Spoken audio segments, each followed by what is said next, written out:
Hello.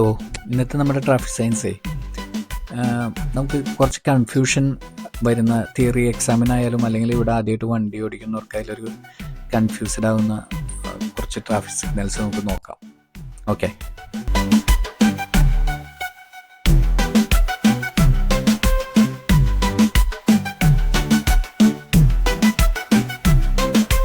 ഇപ്പം നിങ്ങൾ കണ്ടോ ഇതൊരു ഹംപ് ബ്രിഡ്ജാണ്. ഹംപ് ബ്രിഡ്ജിനെ കാണിക്കാനാണ് ഇത് ഉപയോഗിക്കുന്നത്. ഇതുപോലെ തന്നെ സിമിലാരിറ്റി ഉള്ള രണ്ട് മൂന്ന് സിഗ്നലുകളുണ്ട്, സയൻസുകളുണ്ട്. നമുക്കതൊന്ന് നോക്കാം.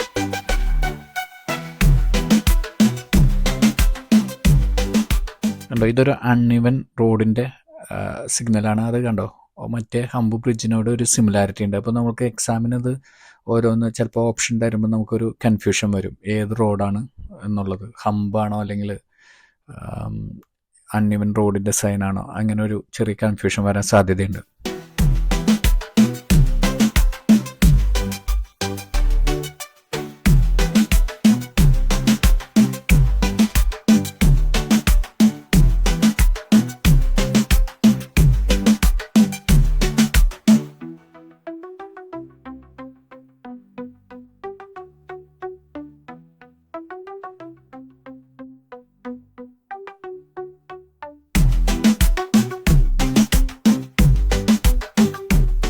അടുത്ത നമ്മുടെ സൈനാണ് കേട്ടോ, ടണലിനെ കാണിക്കുന്ന സൈനാണ്. ടണലും ഏകദേശം ഹംപ് ബ്രിഡ്ജും ടണലും കൂടി ചിലപ്പോൾ കൺഫ്യൂസ് ആവാൻ സാധ്യതയുണ്ട്. അപ്പോൾ അത് തമ്മിലുള്ള കറക്റ്റ് ഡിഫറൻസ് അറിയാൻ വേണ്ടിയിട്ടാണ് ഇത് മൂന്നും ഈ വീഡിയോയിൽ നമ്മൾ കൊടുത്തിരിക്കുന്നത് കേട്ടോ.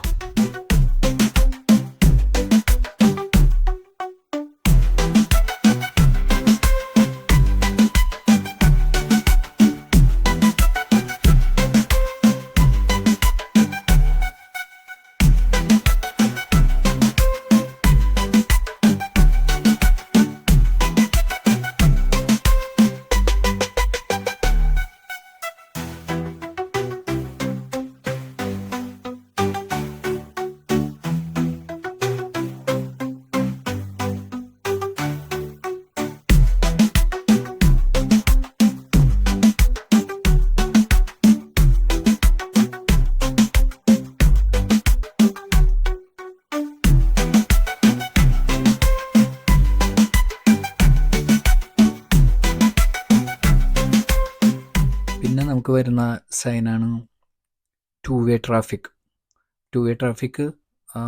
അതുപോലെ തന്നെ to way traffic at head junctions ഉണ്ട്. ഇത് തമ്മിൽ നമുക്ക് കൺഫ്യൂസായി പോകാൻ സാധ്യതയുണ്ട്.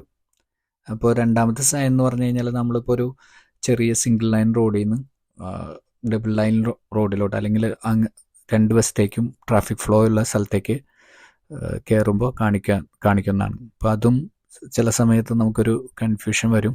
അപ്പോൾ അത് കറക്റ്റ് വ്യത്യാസം നിങ്ങൾ മനസ്സിലാക്കിയിരിക്കുക.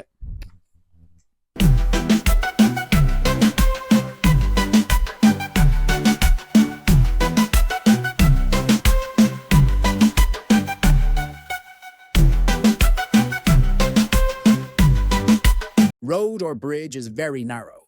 Priority given to traffic from the other direction.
പിന്നെ നമുക്ക് വരുന്ന ഇതാണ് സീബ്ര ക്രോസിങ് അല്ലെങ്കിൽ പെഡസ്ട്രിയൻ ക്രോസിങ്.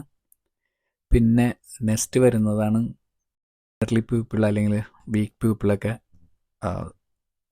നടക്കുന്ന സ്ഥലം, ഫുട്പാത്തേക്കിടെ. അത് ക്രോസിങ് ആയിരിക്കില്ല, അവർ സഞ്ചരിക്കുക അല്ലെങ്കിൽ ഇത് ചെയ്യുന്ന സ്ഥലമായിരിക്കും. അപ്പോൾ അത് നമുക്ക് ഡൗട്ട് വരാൻ സാധ്യതയുണ്ട്.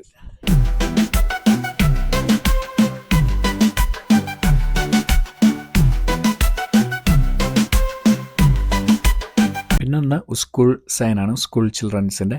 ഇവിടുത്തെ സ്കൂൾ സൈനിൻ്റെ കൂടെ തന്നെ നമുക്ക് ട്രാഫിക് ലൈറ്റും ഉണ്ടാവും. അതായത് 2 ആംബർ ലൈറ്റ്, അതായത് യെല്ലോ ലൈറ്റ് ബ്ലിങ്ക് ചെയ്യുന്നുണ്ടാവും. അപ്പോൾ ഈ യെല്ലോ ലൈറ്റ് ഇവിടെ ബ്ലിങ്ക് ചെയ്തുകൊണ്ടിരിക്കുകയാണെങ്കിൽ അതിൻ്റെ അർത്ഥം നമ്മളവിടെ സ്പീഡ് കുറച്ച് വേണം പോകാനായിട്ട്. ഏകദേശം ഒരു 20 കിലോമീറ്റർ സ്പീഡിൽ മാത്രമേ അവിടെ നമ്മൾ സഞ്ചരിക്കാൻ പാടുള്ളൂ.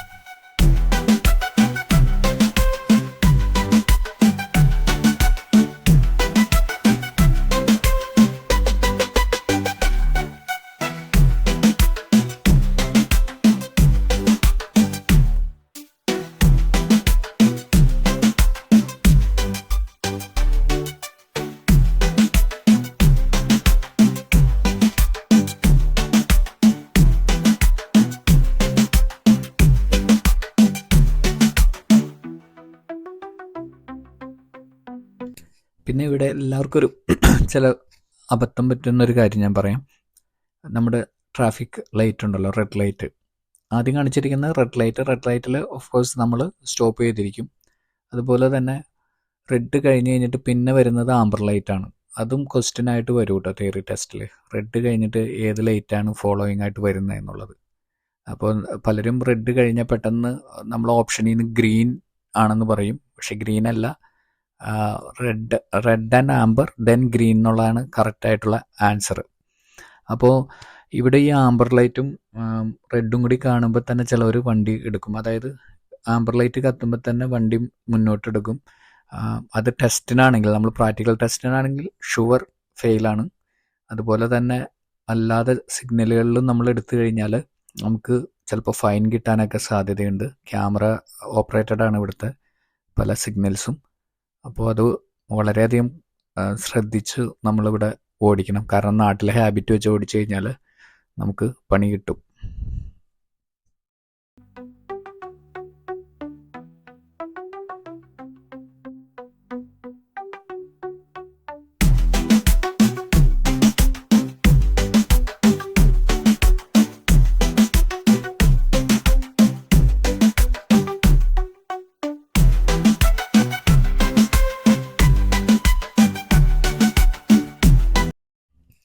പിന്നെ വരുന്ന നമ്മുടെ ഇൻഫർമേഷൻ ബോർഡ്, അതായത് റോഡുകളുടെയൊക്കെ സൈൻ ഉണ്ടല്ലോ.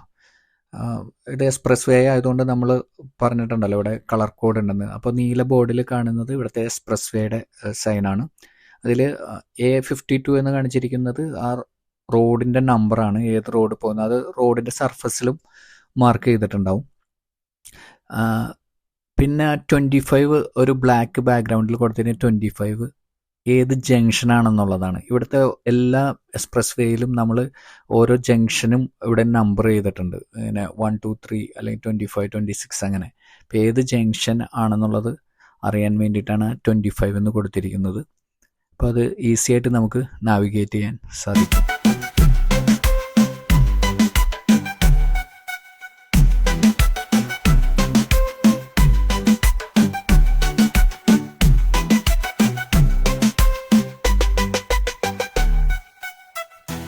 ഓക്കെ, ഇത്രയൊക്കെ ഉള്ളൂ ഇന്നത്തെ കാര്യങ്ങൾ. ഞാൻ പറഞ്ഞത് മനസ്സിലായി കാണുമെന്ന് വിചാരിക്കുന്നു. അപ്പോൾ എല്ലാവർക്കും safe driving, happy driving. Thank you.